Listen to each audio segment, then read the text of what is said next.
بسم الله الرحمن الرحيم وأشهد أن محمدًا عبده ورسوله صلى الله عليه وعلى آله وصحبه ومن سار على نهجه واستنى بسنته واهتدى بهديه إلى يوم الدين. قال الله تعالى في القرآن الكريم: يا أيها الذين آمنوا اتقوا الله حق تقاته ولا تموتن إلا وأنتم مسلمون.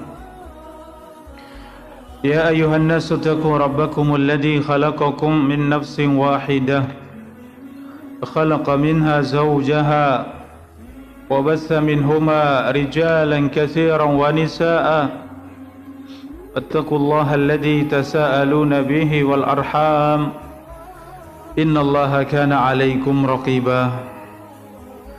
يا أيها الذين آمنوا اتقوا الله وقولوا قولا سديدا يصلح لكم أعمالكم ويغفر لكم ذنوبكم ومن يطع الله ورسوله فقد فاز فوزا عظيما.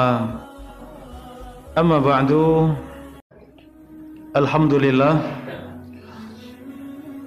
saudari-saudari, ibu-ibu, para bunda, para ummahat, rahimani wa rahimakumullah. Kita bersyukur kepada Allah. Sore yang mulia ini Allah mudahkan untuk kita majelis yang mulia. Kita memohon kepada Allah Subhanahu wa taala agar majelis kita senantiasa diberkahi Allah. Majelis yang memudahkan kita semuanya untuk mengenal agama Allah dengan benar, untuk bisa mempelajari kalamullah. Demikian juga sabda Rasulullah sallallahu alaihi wasallam, untuk bisa bersama-sama kita menguatkan keimanan, menguatkan ketakwaan, tawasi bil haq, tawasi bis sabr. Alhamdulillah, saudari-saudari, para bunda rahimakumullah. Pada pertemuan yang lalu kita kaji dari tafsir Juz Amma surat Al-Lahab, dan sore hari ini kita masuk pada surat Al-Ikhlas. Surat Al-Ikhlas ada di halaman 319.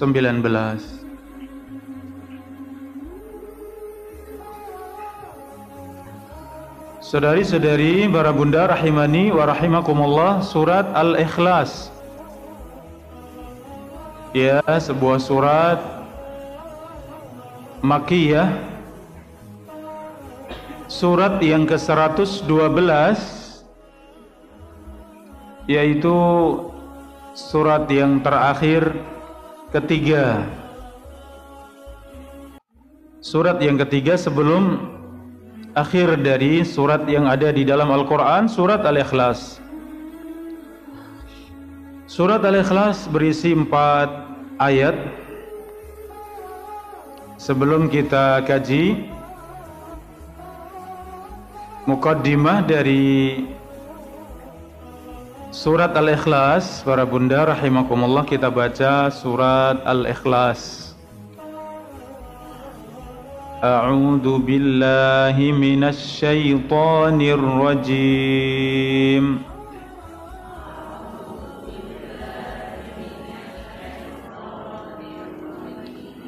Bismillahirrahmanirrahim.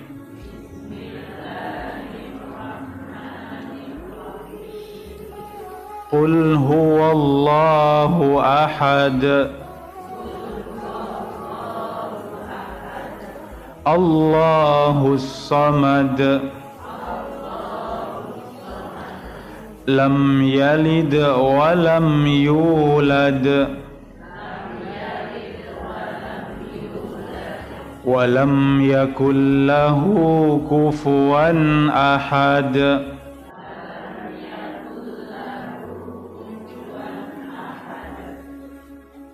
Terima kasih para bunda rahimakumullah. Ini surat Al-Ikhlas, surat Makkiyah, surat yang ke-112 dari 114 surat yang ada di dalam Al-Quran. Bismillahirrahmanirrahim. Dengan menyebut nama Allah Ar-Rahman Ar-Rahim, Allah yang maha pengasih dan maha penyayang. Qul huwallahu ahad, katakan dialah Allah yang maha esa, yang maha satu. Allahus samad, dan dialah Allah As-Samad yang segala sesuatu bergantung kepadanya. Lam yalid wa lam yulad, dialah Allah yang tidak melahirkan dan tidak dilahirkan. Wa lam yakun lahu kufuwan ahad, dan dialah Allah yang tidak ada yang serupa dengannya sesuatu pun. Ini saudari-saudari para bunda rahimani wa rahimakumullah, ya, surat Al-Ikhlas, di mana Allah Subhanahu wa taala menyebutkan di dalam surat Al-Ikhlas yang berisi 4 ayat, dan semuanya mengisahkan tentang sifat zat Allah. Dialah Allah Al-Ahad, Allah yang Maha Esa. Allah dialah ilah, Allah yang maha disembah. As-Samad, dialah Allah yang segala sesuatu bergantung kepadanya. Ya, dan dialah Allah lam yalid wa lam yulad, yang tidak pernah melahirkan dan tidak pernah dilahirkan. Walam yakun lahu kufuwan ahad, dan dialah Allah yang tidak ada sesuatu pun yang serupa dengannya. Jadi ini semuanya berbicara tentang zat Allah, ya, sifat-sifat dari zat Allah Subhanahu wa taala. Tayyib, saudari-saudari para bunda rahimani wa rahimakumullah, kita mulai dari pertama muqaddimah sebagai pembukaan dari tafsir surat Al-Ikhlas. Ada di halaman 319, sebab turun surat ini serta keutamaannya. Ya, sebab turunnya surat Al-Ikhlas dan keutamaan dari surat Al-Ikhlas.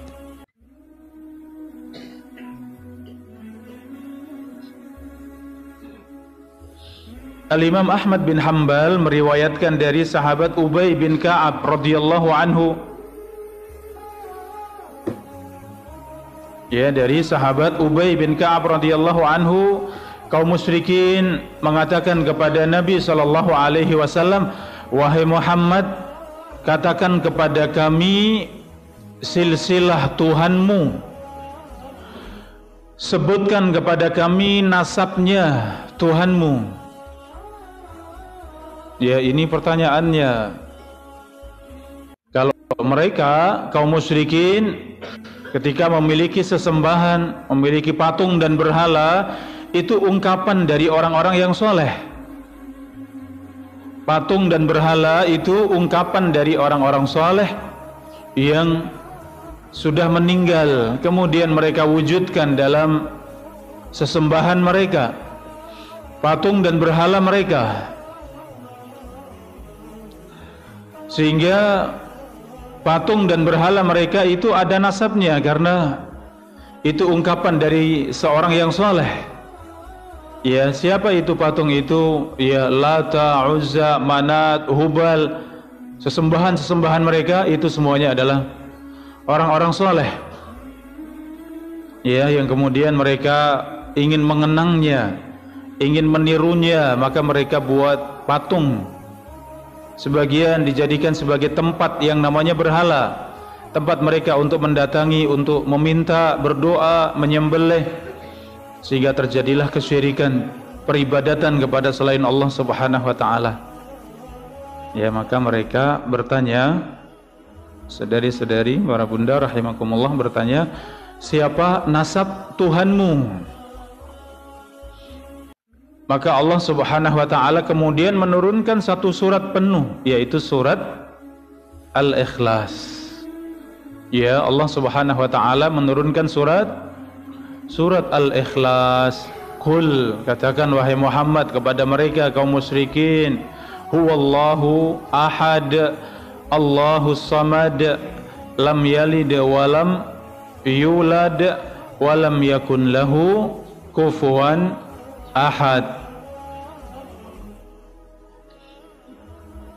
Ini para bunda rahimakumullah, ketika Rasulullah ditanya sebutkan nasabnya Tuhanmu, maka Allah menjawab dengan qul huwallahu ahad, surat Al-Ikhlas. Ini sebab turunnya surat Al-Ikhlas, sebab nuzulnya itu karena pertanyaan siapa tadi? Pertanyaan kaum musyrikin kepada Nabi SAW, sebutkan nasab dan keturunan Tuhanmu. Maka dialah Allah Al-Ahad, Allah yang Maha Esa. As-Samad, dialah Allah yang segala sesuatu bergantung kepadanya. Lam yalid wa lam yulad, tidak dilahirkan, tidak melahirkan. Ini sifatnya makhluk. Ia dilahirkan. Sifatnya makhluk, ia melahirkan, ia butuh untuk memiliki keturunan, untuk memiliki anak. Dan yang terakhir, walam yakun lahu kufuwan ahad, dan tidak ada sesuatu yang semisal, yang serupa dengan Allah Subhanahu wa taala. Ya, mengingat dari sebab nuzul surat ini, ya, kita ma'rifatullah, kita mengenal Allah Subhanahu wa taala. Siapa Rabb kita, siapa Tuhan kita? Dialah Allah Al-Ahad, As-Samad, lam yalid wa lam yulad wa lam yakun lahu kufuwan ahad. Ibu-ibu rahimani wa rahimakumullah, poin selanjutnya di dalam mukaddimah, di antara keutamaan surat Al-Ikhlas, Al-Imam Al-Bukhari meriwayatkan dari Amrah binti Abdurrahman, ia pernah diasuh oleh ibunda Aisyah radhiyallahu anha. Ia mengisahkan Nabi mengutus seorang sahabat. Ya, Nabi SAW mengutus seorang sahabat untuk memimpin pasukan perang. Sahabat ini kemudian mengimami di dalam salat. Yang ia baca, para bunda rahimakumullah, selalu membaca setelah Al-Fatihah surat yang lain, kemudian ditutup dengan surat Al-Ikhlas. Rakaat pertama seperti itu, rakaat yang kedua seperti itu dalam salat jahriyah, salat yang dikeraskan bacaannya, salat maghrib, isya dan subuh. Rakaat pertama dan kedua setelah waladhdallin amin, kemudian baca surat yang lain. Setelah itu baru kemudian diakhiri dengan selalu membaca surat Al-Ikhlas. Ya, maka tatkala kembali kepada Nabi SAW, para sahabat menceritakan kepada baginda Rasulullah SAW, ini pemimpin yang kau utus selalu dalam sholatnya membaca surat yang lain, baru kemudian surat Al-Ikhlas. selalu demikian. Maka kata Nabi SAW, tanyakan kepada sahabat kalian, kenapa ia melakukan yang demikian? Maka tatkala mereka bertanya, sahabat mulia ini menjawab, karena di dalam surat Al-Ikhlas dari awal sampai akhir menyebutkan tentang sifat zat Allah, yaitu Allah yang Maha Pengasih dan Maha Penyayang, dan aku suka untuk membacanya. Ya, aku suka untuk membacanya. Apa alasannya, ibu-ibu rahimakumullah? Kenapa selalu membaca surat Al-Ikhlas di akhir bacaannya? Jawabannya, karena aku suka dengan surat Al-Ikhlas yang semuanya menyebutkan sifat-sifat Allah. Ayat pertama sampai dengan ayat yang terakhir semuanya menyebutkan tentang sifat-sifat Allah, dan aku suka untuk membacanya. Ini jawabannya. Didengar oleh Rasulullah sallallahu alaihi wasallam. Maka Rasulullah bersabda, akhbiruhu annallaha ta'ala yuhibbuhu. Kabarkan kepada sahabat kita tadi, sesungguhnya Allah Subhanahu wa taala mencintainya. Kabarkan kepada sahabat kita, sesungguhnya Allah mencintai hamba tersebut sebagaimana ia mencintai siapa? Mencintai Allah.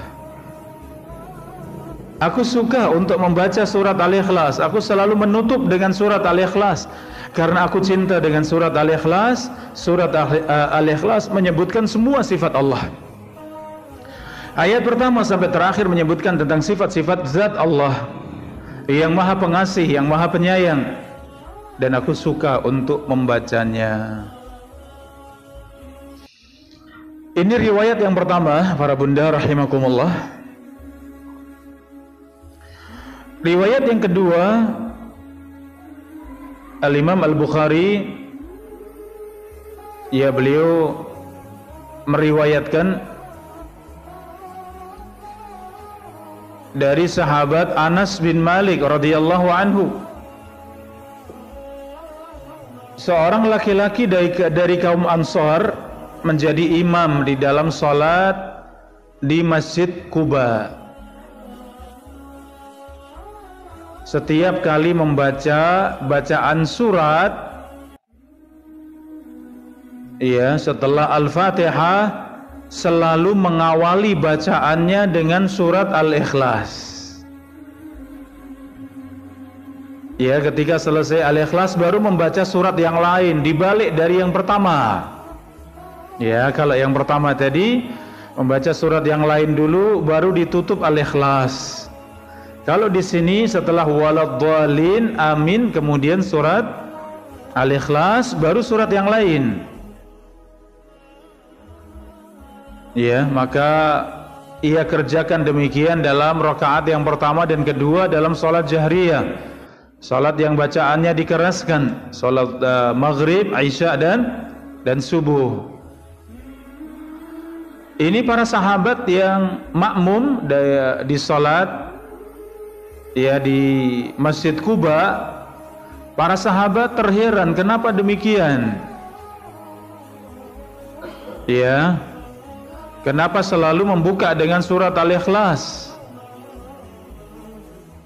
Ya, kemudian mereka bertanya, kenapa engkau tidak membaca, ya, salah satunya? Kalau surat Al-Ikhlas selesai sudah.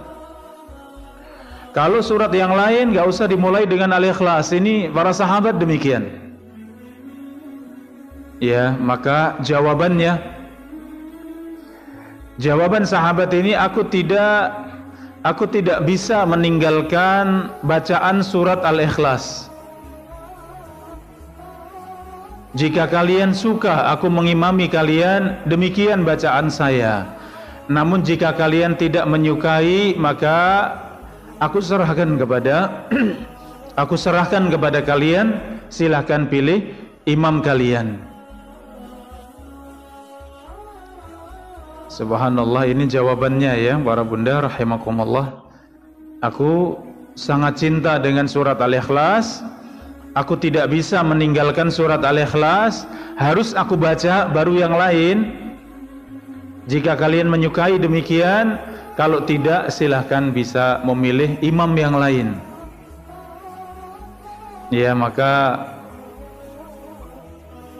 para sahabat kemudian menyampaikan kepada Nabi SAW.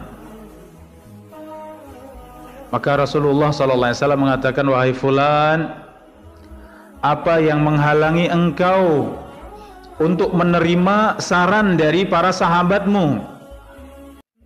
Ya, dan apa yang mendorongmu untuk selalu membaca surat Al-Ikhlas dalam setiap rakaat? Ini para bunda rahimakumullah. Maka jawaban dari sahabat mulia tersebut, sesungguhnya aku mencintai surat Al-Ikhlas. Ini jawabannya, aku sangat suka dengan surat Al-Ikhlas. Aku sangat cinta dengan surat Al-Ikhlas.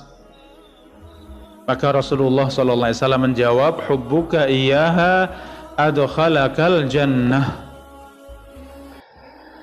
Maka jawaban Rasulullah SAW, kecintaanmu dengan surat Al-Ikhlas menjadikan engkau ya dimasukkan di dalam surga. Cintamu dengan surat Al-Ikhlas memasukkan engkau di dalam surga. Ini saudari-saudari para bunda rahimakumullah, terkadang amal dirasa ringan dan itu memasukkan di dalam surga. Amal dirasa mudah dan itu memasukkan di dalam surga. Alhamdulillah. Ya, al-jannatu aqrabu ila ahadikum min syiraki na'lihi. Kata Nabi SAW, sesungguhnya surga itu lebih dekat pada kalian daripada tali sandal kalian.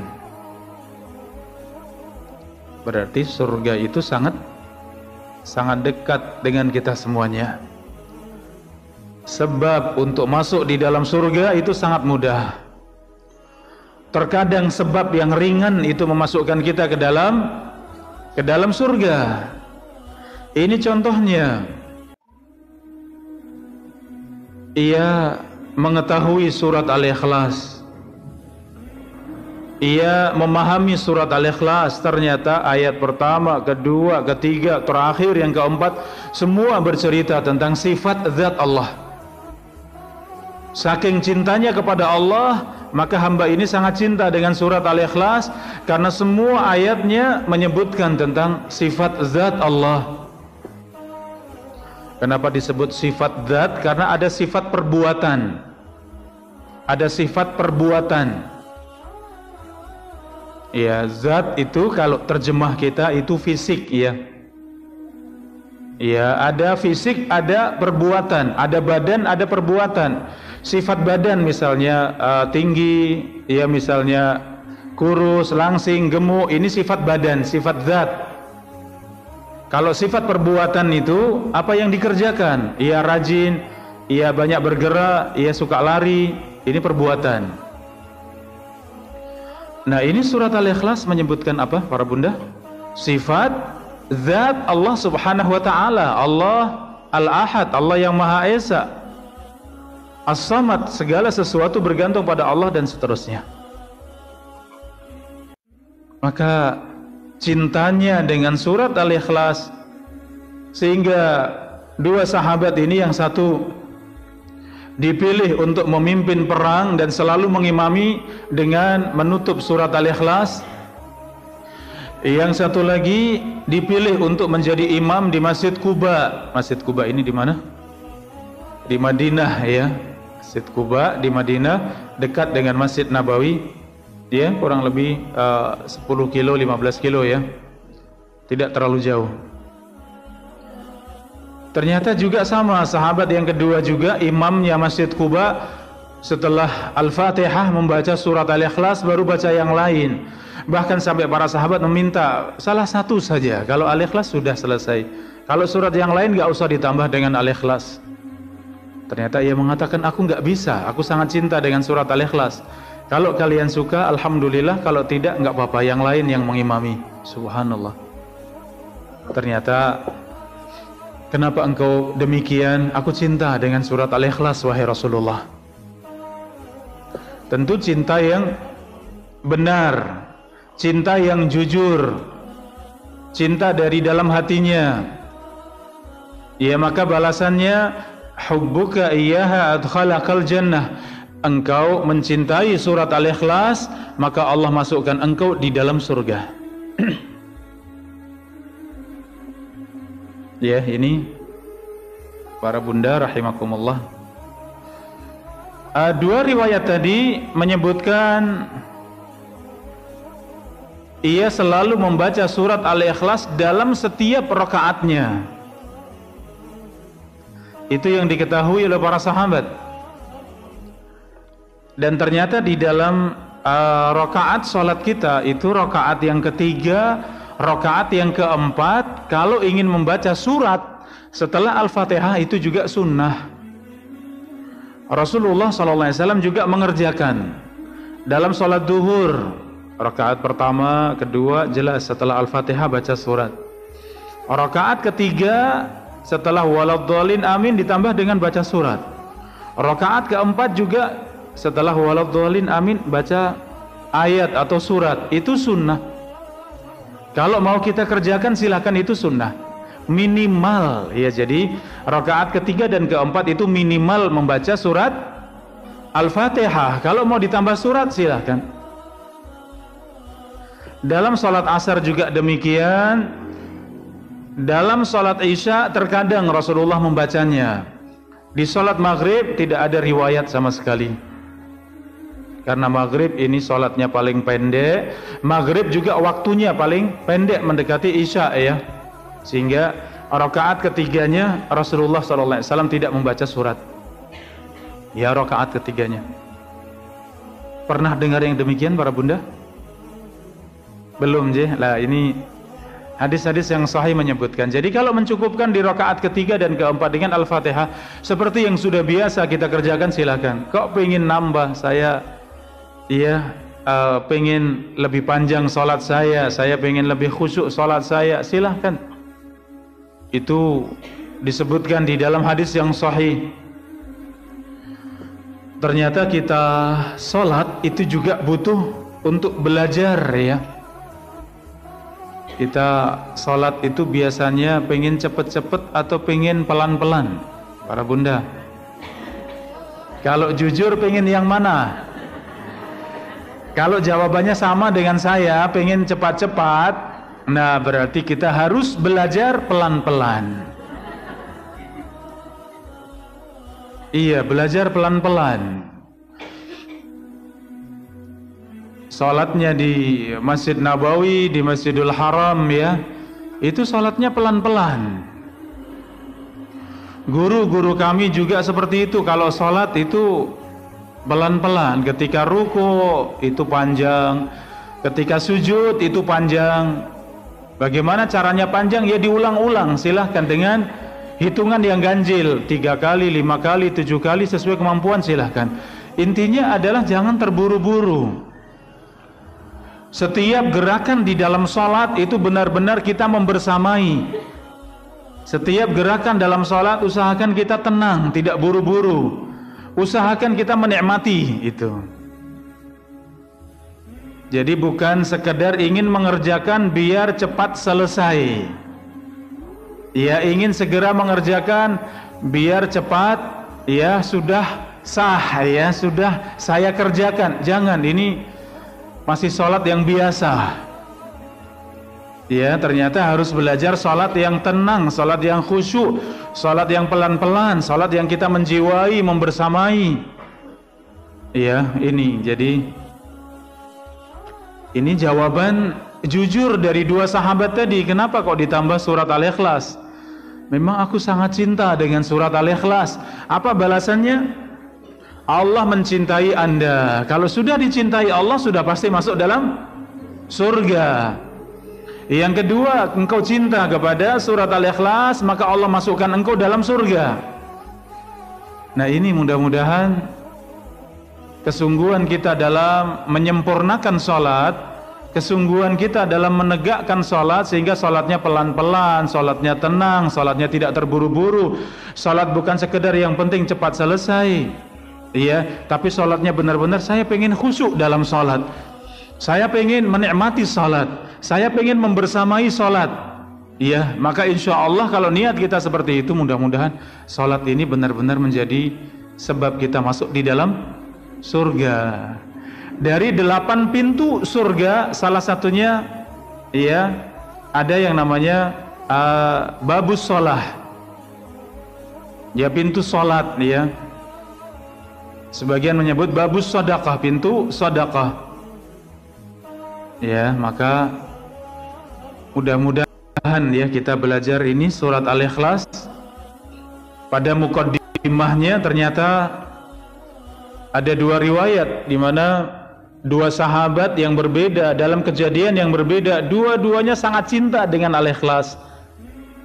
Kemudian Rasulullah kabarkan yang itu wahyu dari Allah, bahwa Allah mencintai Anda, bahwa Allah memasukkan Anda ke dalam surga. Ya Allah, mudah-mudahan kita semuanya para bunda ya, Allah masukkan kita ke dalam surga karena cintanya kita dengan sholat, cintanya kita dengan Al-Quran, cintanya kita dengan surat pendek. Seandainya surat pendek tapi cinta yang jujur, cinta yang benar, mudah-mudahan menjadi sebab kita masuk di dalam surga. Allahumma amin. Jadi setelah ini insya Allah sholatnya pelan-pelan ya para bunda. Sudah nggak mau ngebut lagi. Kalau mau ngebut naik motor masih punya rem nggak apa-apa, tapi kalau sholat jangan, pelan-pelan sudah. Usahakan ketika berdiri baca pelan sampai selesai Allahu Akbar, kemudian rukuk pelan-pelan. Ya bacaan kita baca ulang 3 kali, ulang 5 kali, Sami Allah liman hamidah. Ya. Taib, keutamaan berikutnya di halaman 321. Hadis yang menetapkan bahwa surat Al-Ikhlas sebanding dengan 1/3 Al-Quran. Satu surat Al-Ikhlas itu sebanding dengan 1/3 Al-Quran. Ini dalam riwayat Al-Bukhari dari sahabat Abu Sa'id Al-Khudri radhiyallahu anhu. Seorang mendengar laki-laki yang membaca surat Al-Ikhlas diulang-ulang. Ia ketika datang waktu pagi, ia segera datang kepada Nabi SAW.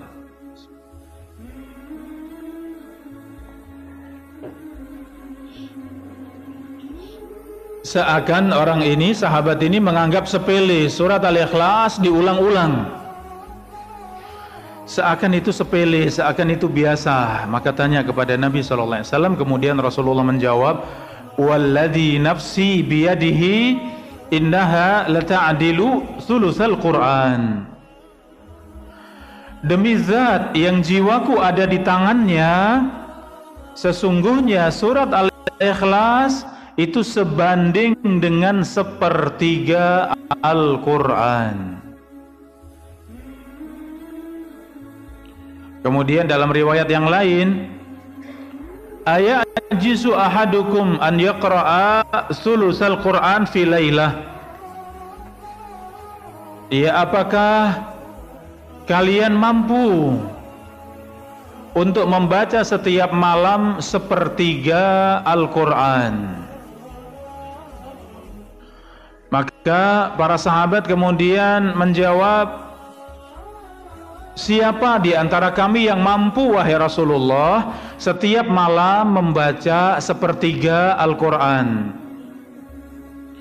Artinya jawaban para sahabat itu berat, wahai Rasulullah. Itu sulit. Setiap malam baca 10 juz, sepertiga Al-Quran. Itu sulit. Ya, maka Rasulullah SAW kemudian bersabda, Allahul Wahid As-Samad Sulusul Quran. Maka Rasulullah SAW menjawab, sesungguhnya dialah Allah yang Maha Esa, yang Maha As-Samad, yang segala sesuatu bergantung kepadanya. Maksudnya adalah surat Al-Ikhlas, sulusul Quran, itu sepertiga Al-Quran. Berarti kalau setiap malam kita membaca surat Al-Ikhlas, iya, maka insya Allah itu sepadan dengan sepertiga Al-Quran. Prakteknya bagaimana para bunda? Apakah setiap malam cukup sekali baca Al-Ikhlas sudah itu sepertiga selesai? Apakah seperti itu? Tidak. Ya, tetap banyak membaca Al-Quran. Tapi di antara bacaan kita jangan lupa baca surat Al-Ikhlas. Ya, kita sudah sampaikan di antara sunnahnya membaca 3 surat, 3 kul ya. Surat Al-Ikhlas, surat Al-Falaq, dan surat An-Nas. Ini kita baca kapan? Setelah sholat subuh 3 kali, zikir pagi 3 kali, sudah berapa? 6 ya. Kemudian setelah sholat duhur 1 kali, setelah sholat asar 1 kali, ini sudah berapa? 8 ya. Kemudian zikir sore berapa kali? 3 kali, ditambah jadi 11 tambah 3 ya. Kemudian setelah salat maghrib tambah 3 lagi berapa? 14 ya. Tambah 1 setelah salat isya jadi 15. Kemudian dibaca 3 kali sebelum tidur. 15 tambah 3 berapa? Ini kalau mau sempurna minimal sehari semalam kita baca 3 surat. Masuk di dalamnya surat Al-Ikhlas itu berapa kali? 18 kali. Kalau yang ini sulit atau berat para bunda? Insya Allah mudah kalau ini ya, pendek. Ya, qul huwallahu ahad Allahus samad lam yalid walam yulad walam yakul lahu kufuwan ahad. Ini pendek. Sulitnya mungkin karena belum terbiasa ya. Belum terbiasa. Kalau sudah terbiasa ini ringan insya Allah. Sudah hafal tadi hitungan 18 tadi ya, insya Allah. Hafal belum? 18-nya. Ulang sekali lagi ya. Setelah sholat subuh berapa kali? Iya, 3 kali. Zikir pagi berapa kali? 3 kali jadinya 6. Setelah zuhur 1 jadi 7. Setelah asar 1 jadi 8. Zikir sore 3 kali, 8 tambah 3 11. Kemudian zikir setelah maghrib berapa kali? Maghrib dan subuh masing-masing 3, yang lain 1-1. Maghrib 3 berarti 11 tambah 3 14. Setelah isya berapa kali? 1 kali jadi 15. Baru sebelum tidur 3 kali berapa? 18 kali. Jadi zikir sore, zikir maghrib, zikir isya sebelum tidur, ya ini sudah banyak kita baca Al-Ikhlas.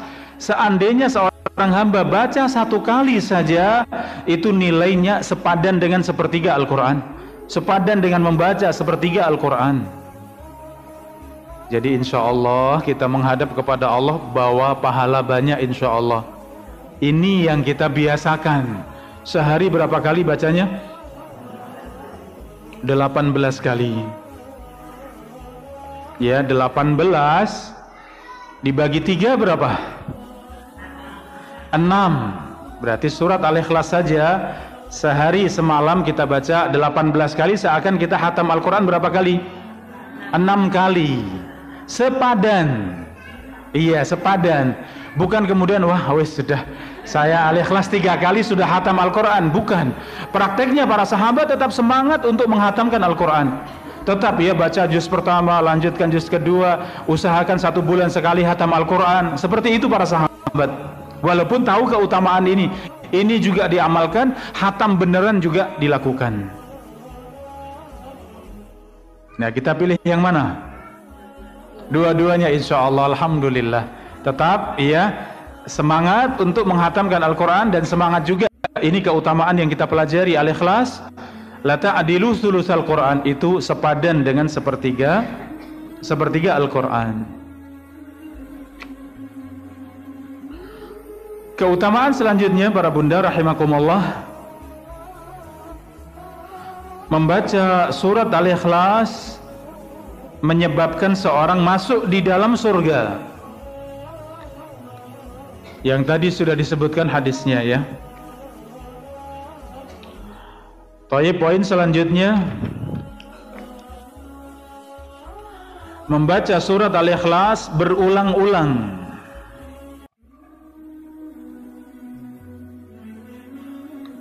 Di dalam riwayat Imam Ahmad dari sahabat Mu'ad bin Jabal radhiyallahu anhu, di sini Mu'ad bin Abdullah bin Khubayb, dari ayahnya, kami sedang dalam gerimis dan kegelapan menunggu Rasulullah SAW untuk salat bersama kami. Beliau keluar. Tiba-tiba beliau memegang tanganku seraya mengatakan, "Iqra, bacalah." Aku terdiam. Namun beliau masih mengatakan, "Iqra, bacalah." Aku bertanya, "Apa yang aku baca?" "Ma ana biqari," atau apa yang aku baca. Maka Rasulullah bersabda, "Qul huwallahu ahad wal mu'awwizatain hina tumsi wa hina tusbihu salasan." Bacalah qul huwallahu ahad dan al-mu'awwizatain. Al-mu'awwizatain ini surat Al-Falaq dan surat An-Nas. Jadi kata Rasulullah SAW, bacalah 3 kul huwallahu ahad, kul a'udzu birabbil falaq, dan kul a'udzu birabbin nas. Ketika engkau memasuki waktu sore dan ketika engkau memasuki waktu pagi, salasan 3 kali. Ini yang tadi kita masukkan hitungan 18 tadi, diantaranya ketika zikir pagi 3 kali, zikir sore berapa kali? Apa pahalanya membaca 3 surat tadi? Di pagi 3 kali, di sore 3 kali. Apa pahalanya? Yakfika kulla yaumin marratain. Maka Allah Subhanahu wa taala memberikan kecukupan untukmu 2 kali. Kalau kita baca 3 kali di pagi hari, maka Allah jaga kita sampai sore. Kita baca di sore hari 3 kali, maka Allah jaga kita, Allah berikan kecukupan kita sampai pagi hari. Ya Allah. Ya Masya Allah, ini keutamaan yang sangat agung. Tidak sulit untuk kita amalkan, tinggal membiasakan. Dan ini cara membiasakannya para bunda rahimakumullah. Tidak mesti harus duduk, sudah berwudu, menghadap ke kiblat, tidak harus seperti itu. Itu yang terbaik. Tapi bisa kita baca sesuai keadaan kita masing-masing. Sore hari sedang memasak misalnya, boleh tidak sambil memasak sambil membaca ini? Boleh. Sore belum sampai di rumah, perjalanan dari kantor ke rumah, boleh tidak kita baca ini di perjalanan? Boleh, tetap fokus. Ada tidak ceritanya orang baca Al-Quran, mengulang-ulang hafalan Al-Quran sambil nyetir motor, mobil, kemudian ada sesuatu atau membahayakan? Ada tidak? Tapi dari hafalan, bukan baca. Ya Al-Quran bahaya, ya. Tapi benar-benar hafalan sambil nyetir, sambil bawa motor, ya. Kemudian membahayakan, ada tidak? Yang saya tahu semuanya aman, alhamdulillah. Ini mungkin diantara penjagaan Allah ya, seorang yang membaca Al-Quran. Jadi semua keadaan kita, kalau tadi baca 18 kali dan masing-masing kita baca dengan duduk, dalam keadaan sudah berwudu, dalam keadaan menghadap ke kiblat, ya ini mungkin agak sulit Walaupun insyaallah kalau kita sudah terbiasa tidak sulit insyaallah. Ya, setelah subuh jelas selesai zikir tutup dengan bacaan tadi. Setelah zikir salat subuh, salam, kemudian zikir, kemudian tutup dengan 3 surat tadi 3 kali. Kemudian langsung dilanjut dengan zikir pagi. Jadi posisi masih duduk, lanjut dengan zikir pagi, termasuk ulang lagi tadi baca 3 surat tadi 3 kali. Ya, kemudian duhur, asar juga sama, itu setelah salat. Ya, sore kalau belum bisa setelah asar, kalau bisa setelah asar baca 1 kali, kemudian langsung zikir sore. Kemudian tutup dengan 3 surat 3 kali. Ya. Kalau belum bisa gabungkan dengan maghrib, salat maghrib, setelah maghrib baca 3 surat tadi 3 kali, kemudian zikir sore. Termasuk dalam zikir sore adalah kita baca kembali berapa kali? 3 kali, isya 1 kali, sebelum tidur 3 kali. Insyaallah bisa. Ya, ini saudari-saudari para bunda rahimakumullah. Jadi kesimpulannya, bisa tidak para bunda 18 kali? Alhamdulillah. Ya, mudah-mudahan semangat ya, jangan loyo ya. Kita semakin sepuh semakin semangat atau semakin loyo? Mungkin fisik berkurang ya tenaganya, tapi kalau jiwa harusnya lebih semangat. Dan ternyata yang menentukan kita menjadi seorang yang semangat, seorang yang energik itu bukan badan. Yang menentukan adalah jiwa kita, hati kita, itu yang menentukan. Orang-orang yang sehat tapi nggak sampai di masjid, ada tidak? Sehat sekali badannya, tapi kalau ke masjid nggak sampai. Nah, ini yang loyo bukan badannya, yang loyo apanya? Yang loyo ini jiwanya, hatinya. Tapi ada orang jalannya sudah pakai tongkat pelan-pelan, ya. Tapi selalu di saf yang pertama, ada tidak seperti itu? Banyak seperti itu. Berarti itu yang besar apanya? Yang besar jiwanya. Ya, maka buat kita semuanya, kita menjadi hamba, ya, fisik insya Allah kita jaga sehat selalu. Lebih dari itu adalah jiwa kita harus semangat. Jangan pernah kita bermalas-malasan, ya. Insyaallah tadi 18 kali kita baca 3 surat pendek tadi, itu bukan sesuatu yang sulit. Insyaallah bisa kita kerjakan. Tayyib, masih tersisa 2 keutamaan. Dalam riwayat yang lain, takfika kulla syai', engkau baca masing-masing di pagi 3 kali, di sore 3 kali, itu memberikan kecukupan kepadamu dalam segala sesuatu, dalam segala urusan.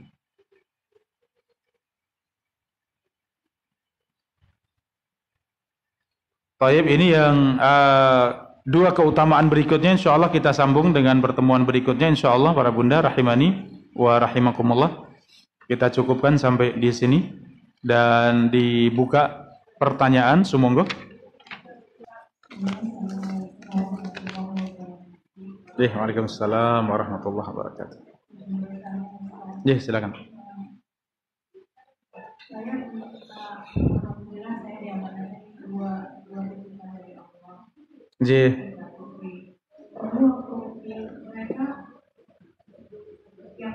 Yang saya rasakan sekarang, keinginan saya membimbing mereka untuk bisa setuju sama ini. Iya. Sekarang ketika memasuki usia 11, iya. kenapa jadi berat ya? Oh ya Allah. Saya yang salah ketika membimbing mereka waktu atau memang pada masa yang seperti itu. Kadang-kadang saya tuh kayak putus asa, kayak oh ya Allah.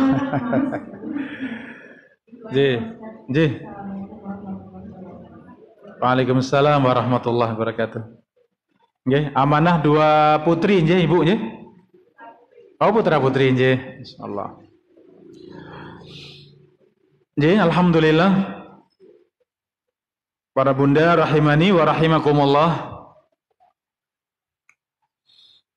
Para nabi dan para rasul itu ternyata mereka diuji Allah dengan ujian yang paling berat, ya. Asyadul bala al-anbiya tsummal amsal fal amsal.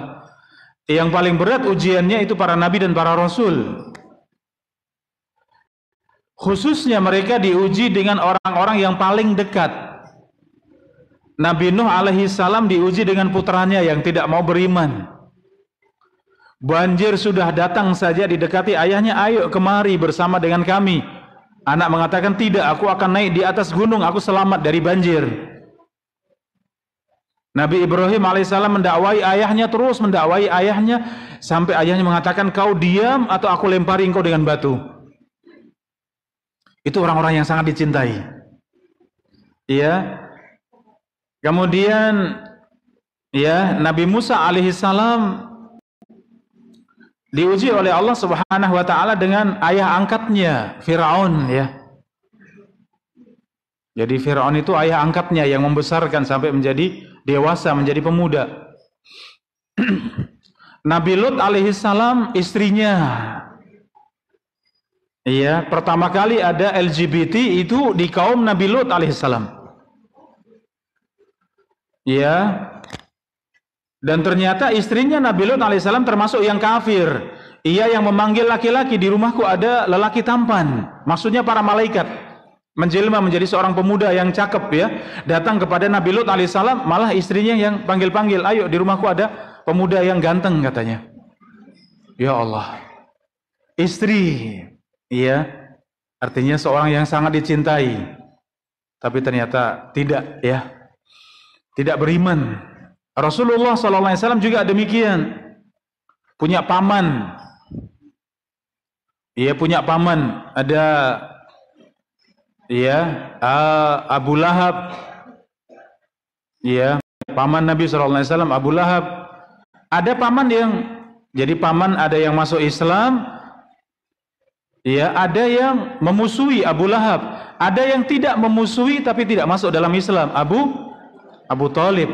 Abu Thalib ini yang sangat dicintai, sangat dicintai. Saking baiknya dari kecil hingga Rasulullah diutus menjadi Rasul, terus membela, tapi tidak masuk dalam Islam. Ya, maka di sini buat kita sebagai orang tua, yang penting usaha kita, kesungguhan kita ini sebagus mungkin untuk mendidik anak. Setelah itu hati semeleh, hati legowo, lapang dada. Iya, serahkan kepada Allah dan terus berusaha, terus minta pada Allah, terus berdoa. Tapi hati dalam keadaan siap, artinya Allah Maha berkehendak. Apakah selalu kalau orang tua soleh, anak pasti soleh? Belum tentu. Kadang orang tua diuji dengan anak. Atau sebaliknya, anaknya soleh, tapi ternyata orang tuanya tidak. Seperti Abdullah bin Ubay bin Salul, bapaknya gembong munafik. Itu anaknya namanya Abdullah bin Ubay bin Salul. Itu sahabat Nabi, orang yang sangat dekat dengan Nabi SAW. Tapi ayahnya gembong munafik. Kalau engkau wahai Rasulullah ingin membunuh ayahku, serahkan padaku, aku yang membunuh.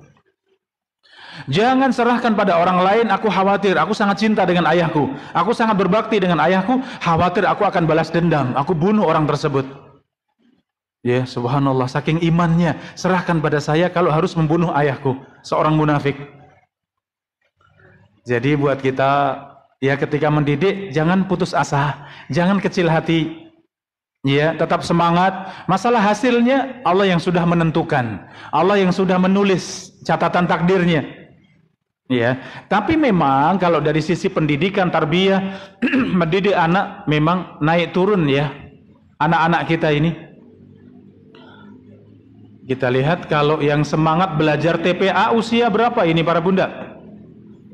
Belajar TPA, ya TK, SD. Kalau sudah lulus SD seakan merdeka. Nggak ada lagi TPA anak SMP, SMA udah nggak ada. Seakan sudah udah gaya. Saya sudah dewasa. TPA itu anak kecil. Ya, kenyataan seperti itu. Ya, sehingga subhanallah, kami di Maba ya, di Masjid Abdurrahman bin Auf, kami juga ada divisi khusus yang untuk para pemuda. Ya, ada yang laki-laki namanya Seroja, Serambi Jogja. Ya, ada yang khusus untuk putri, ya. namanya apa ini? Serima kalau tidak salah ya.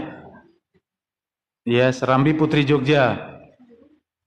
Dua-duanya segmennya untuk mengajak yang usia SMP, SMA, kuliah dan lulusan SMP, SMA yang tidak melanjutkan, itu yang diajak untuk ayo duduk di majelis ilmu, ayo kita belajar. Tapi kenyataannya yang datang banyak atau tidak? Sedikit sekali. Ya, insya Allah nanti malam setelah Isya saya rapat sama teman-teman ya, para pemuda ini. Saya pengen rembuk lagi gimana caranya kita berdakwah pada segmen SMP, SMA ini yang seakan putus. Seakan putus. Ya, mereka merasa saya sudah bisa baca Al-Quran, saya sudah bisa Iqra, saya sudah selesai TPA, sudah seakan merdeka. Ya, ini yang salah, yang putus. Jadi pendidikan agama di masyarakat kita, diniyah di masyarakat kita, seakan di situ yang putus. Seakan kalau sudah SMP fokus belajar dunia, SMA belajar dunia, kuliah belajar dunia, kerja sudah merdeka. Seakan nggak kenal agama. Nah, ini sayang.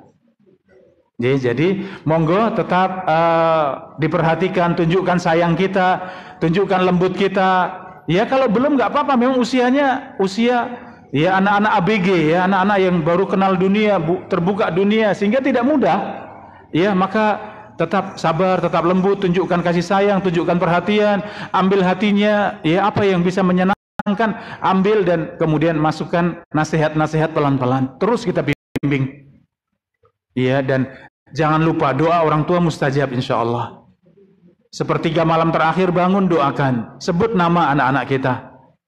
Iya, di waktu-waktu yang mustajab antara adzan dan qomat berdoa dan doakan anak-anak kita. Insyaallah Allah kabulkan. Allah jaga anak-anak kita semuanya. Jadi seperti itu. Yang penting usaha kita, kesungguhan kita. Setelah kita usaha maksimal, memang semuanya di tangan Allah. Kita harus menerima ya. Demikian. Jadi Allah Taala alam. Taib terakhir. Semoga Allah merahmati Ustadz, keluarga, pengurus kajian dan kaum muslimin semuanya. Allahumma amin dan panjenengan semua ya. Izin bertanya bagaimana cara agar istiqomah dalam kebaikan, karena seringkali futur, seringkali loyo dalam kebaikan. Jazakumullah khairan. Jawabannya para bunda, jangan sampai lama-lama meninggalkan majelis ilmu. Yang paling menguatkan iman kita itu majelis ilmu seperti ini.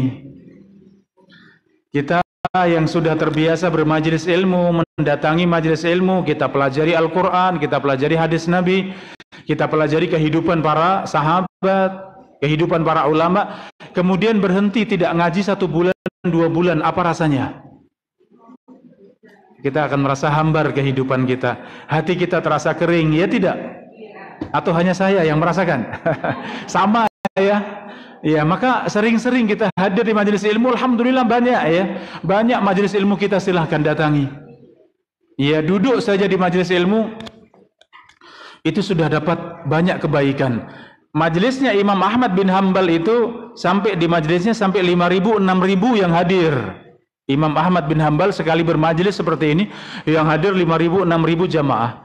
Yang benar-benar mencatat, benar-benar sebagai penuntut ilmu itu hanya 500. Sisanya duduk pengen dapat berkah. 5.000 sekiannya itu duduk pengen dapat berkah itu saja. Pengen lihat syekhnya, pengen ikut ya akhlaknya syekh, pengen belajar adab, ya pengen mendengarkan ada sesuatu yang bisa 1-2 yang bisa teringat kemudian diamalkan, alhamdulillah. Kebanyakan seperti itu.